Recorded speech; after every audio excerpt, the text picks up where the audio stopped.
Pregunta 5. ¿Está usted de acuerdo con enmendar la Constitución de la República del Ecuador para que se prohíba sin excepción la minería metálica en todas sus etapas, en áreas protegidas, zonas intangibles y centros urbanos, de conformidad con lo establecido en el anexo 5? Justamente en nuestro panel damos la bienvenida a esta hora a Santiago Yepes, presidente de la Cámara de Minería, y a Gloria Chicaiza, de Acción Ecológica. María Fernanda, en nuestro programa especial dedicado justamente a la decisión electoral de Ecuador, tú tienes la palabra. Así es, Roberto, seguimos con ese análisis importante para nuestros ciudadanos como parte del compromiso que tenemos los comunicadores, y mil disculpas nuevamente a nuestros invitados. Ustedes que han estado aquí cerca de nosotros, son las primeras reacciones que se han dado por parte del Gobierno Nacional, tanto del Presidente de la República como de la Vicepresidenta. Muchísimas gracias por acompañarnos. Un tema importante, el tema de la minería. Quiero empezar no con las mujeres, con los hombres, porque creo que es importante que los ciudadanos sepan primero cuál es la diferencia entre minería metálica, para tener más conocimiento sobre todo de esto, de esa ampliación que va a haber en la protección de los derechos de la naturaleza, con impedir la explotación de la minería metálica en áreas protegidas, zonas intangibles y centros poblados. ¿Nos puede explicar de qué se trata con el tema de la minería metálica?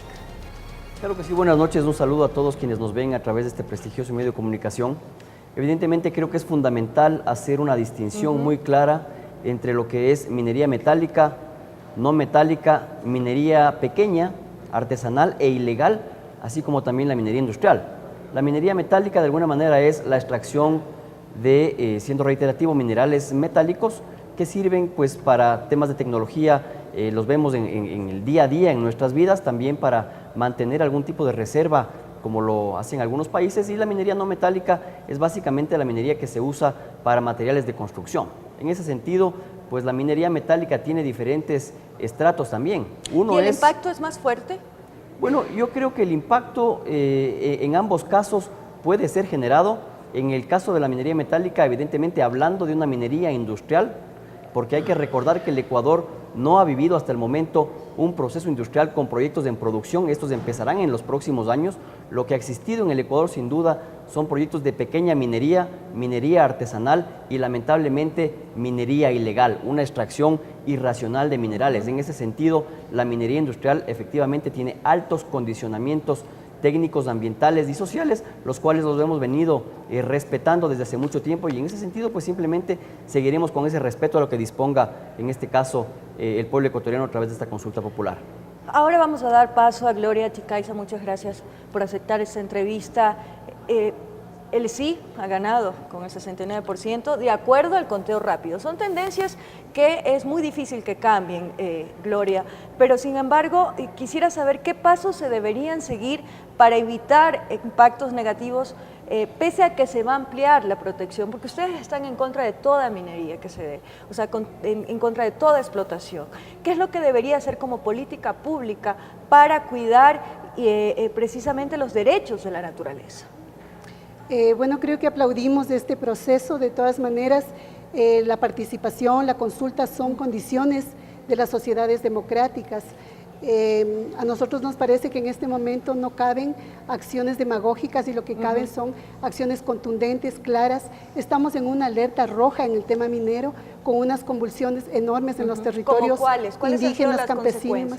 Mire, por ejemplo, lo que ha pasado tras los desalojos que se han realizado para el proyecto minero Pananza San Carlos en la zona de Nanquín, los desalojos ocurridos en el proyecto Mirador, la policiación, la política de entrada de policías a la zona de Intac, por ejemplo, para instalar a la fuerza los proyectos mineros, han generado convulsión social y una reacción fuertísima de parte de las comunidades en defensa de sus territorios. De manera que, además de eso, digamos, hay una de lo que hemos denominado una hemorragia de concesiones, un festín minero. En este momento hay amenazado el territorio nacional un 15%. ¿Usted podría decir que es importante, luego de la aprobación de esta pregunta, la pregunta número 5, que podría ser un primer paso, debería analizarse, por ejemplo, los contratos que se tienen en este momento con las empresas mineras? Sí, por ejemplo, creemos que un acto de buena voluntad y claro, tendría que ser en este momento, una vez que vemos que el 70% de la pregunta ha ganado con el sí, es extinguir las concesiones que están en áreas protegidas. En este momento, digamos, hay una cantidad de concesiones mineras sobre estas áreas, pero ya era ilegal antes. Entonces, ¿qué va a pasar con esto? No puede ser que en este momento se adecúe los límites de los parques nacionales, de las reservas en general, a los proyectos mineros. Tiene que ser al revés, tiene que ser en función del interés general, en función de los derechos de la naturaleza y de los pueblos. Por lo tanto, las concesiones tendrían que ser revertidas. Esto no va a afectar ni mucho menos a los proyectos, pero por lo menos como un acto de buena voluntad. Por otro lado, también tome en cuenta usted que el día 11 de diciembre hubo un acuerdo importante entre la Presidencia de la República y el movimiento indígena. Este acuerdo decía que no se iba a otorgar más concesiones mineras y que las que estaban ya otorgadas iban a entrar a un proceso de revisión.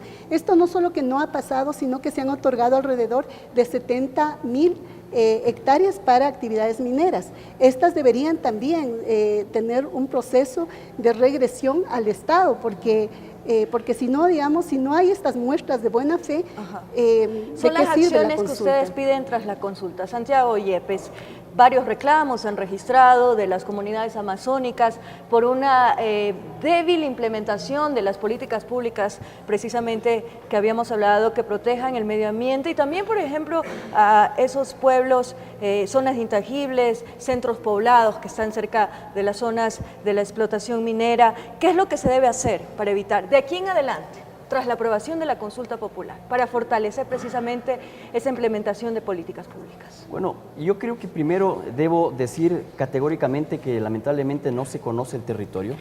Tenemos que trasladarnos a aquellas zonas en que se encuentran los proyectos mineros industriales y ver el avance en que han tenido, por ejemplo, la parroquia Los Encuentros, en la zona de Zamora. Creo también que es fundamental hacer una distinción entre un proceso de explotación y un proceso de exploración. Hablando de esta falsa hemorragia de concesiones en que se ha concesionado aproximadamente el 15% del territorio nacional, vale la pena indicar que se ha concesionado para actividades exploratorias. La actividad exploratoria sin duda no es una actividad de explotación. No se lleva a cabo la explotación todavía. En el mundo, el ratio nos dice que de cada 100 proyectos de exploración, 1 resulta en un proyecto exitoso de producción. Eso también quiere decir que se otorgan grandes áreas de concesión para exploración y finalmente vamos achicando esos terrenos. ¿Y ese proceso no afecta al medio ambiente? De ninguna manera. Las actividades exploratorias pues básicamente no tienen prácticamente impactos ambientales grandes. Se dice que del 100% de áreas otorgadas para un proceso de exploración, pues del 1% eventualmente podría entrar dentro de un proceso de producción. Creo también que es importante clarificar desde el punto de vista empresarial que efectivamente aquellas concesiones mineras otorgadas en los últimos meses obedecen a un proceso iniciado desde febrero, marzo, abril, junio del año pasado, y en ese sentido pues los procesos evidentemente tienen que concluirse. No se puede permitir que pese a que el señor presidente de la República efectivamente haya dispuesto a cerrar el catastro minero, que no se concluyan con procesos legales iniciados y amparados bajo la ley. El sector minero industrial viene respetando ya estos condicionamientos ambientales y efectivamente lo vamos a hacer con lo que dispone encaminado con las nuevas políticas que popular. tome el gobierno nacional después de la consulta. Sin duda. De hecho, tenemos que indicar que ya existía en la Constitución la prohibición de que se realice actividad extractiva en estas zonas. Se está incluyendo ya ahora la parte de la exploración minera y en ese sentido, pues el sector minero industrial siempre ha sido respetuoso de los temas legales, de la alta permisología incluso que tenemos, y lo vamos a seguir haciendo. La disposición del Ecuador también es que se pueda hacer minería responsable en aquellas zonas en que evidentemente no existe una prohibición. Esto es, aquellas zonas que no sean zonas protegidas, centros urbanos y evidentemente zonas intangibles. Ustedes como Acción Ecológica, ¿cuál es el último llamado que hacen tras la aprobación precisamente de esta pregunta, una pregunta importante sobre todo para el pueblo amazónico? ¿Cuál es el llamado que harían ustedes como organización? Bueno, insistir que la minería es una actividad de explotación que es intensiva, que es extensiva, que es dañina, que en el país es en la mayoría de procesos de exploración en donde se han dado las mayores convulsiones sociales, los conflictos sociales, los asesinatos de indígenas, sobre todo amazónicos, que ya hay una cantidad de actividades de construcción, de apertura de carreteras, de perforaciones, de remoción de tierra, y que por lo tanto sí hay unas afectaciones que son enormes al medio ambiente, y que creo que sí es bueno ir a las zonas en donde están instalados los proyectos mineros. Por ejemplo, hay que ir al proyecto Mirador para mirar cómo está la parroquia de Tundaime, devastada, empobrecida, empolvada, despojada la población. Entonces creo que es bueno porque es visible lo que se ve es un puente enorme que obviamente no es para que salga un indígena o un campesino con una cabeza de plátano por esa carretera. Ustedes dicen al gobierno, demos seguimiento a lo que está sucediendo. Lo que le pedimos nosotros al gobierno es que garantice que en este momento, por ejemplo, se den las auditorías que son ambientales, que tienen que ser financieras, sobre todo ambientales, a los proyectos que son estratégicos, a los llamados estratégicos, a las concesiones que están otorgadas, porque hay una cantidad de irregularidades bajo las que han sido otorgados, y creo que es bueno poder hacer un seguimiento riguroso, pero también tenemos ya informes de la propia Contraloría que dan cuenta que no se cumplió el mandato minero, que dan cuenta que las concesiones mineras están sobre fuentes de agua, que no ha habido procesos de consulta. Es más, dan cuenta que, por ejemplo, para ciertos proyectos como este que es emblemático ahora, que es Fruta del Norte, la empresa minera, a pedido de la empresa minera, se cambiaron los límites de la reserva El Zarza para que pueda ser otorgado al proyecto minero. Bueno. Todo esto debería revertirse si hay buena voluntad. Bueno, Gloria, muchísimas gracias. Gracias al presidente de la Cámara de Construcción, que ha asegurado seguir encaminado en esta nueva política pública de respeto a la naturaleza. Muchísimas gracias. Vamos a seguir con Roberto porque cuando son las 9:13 ya de la noche tenemos más actualización de los resultados del conteo rápido y también enlaces en vivo con nuestros compañeros que siguen trabajando hasta esta hora. Así mismo estamos todos en esta gran jornada democrática.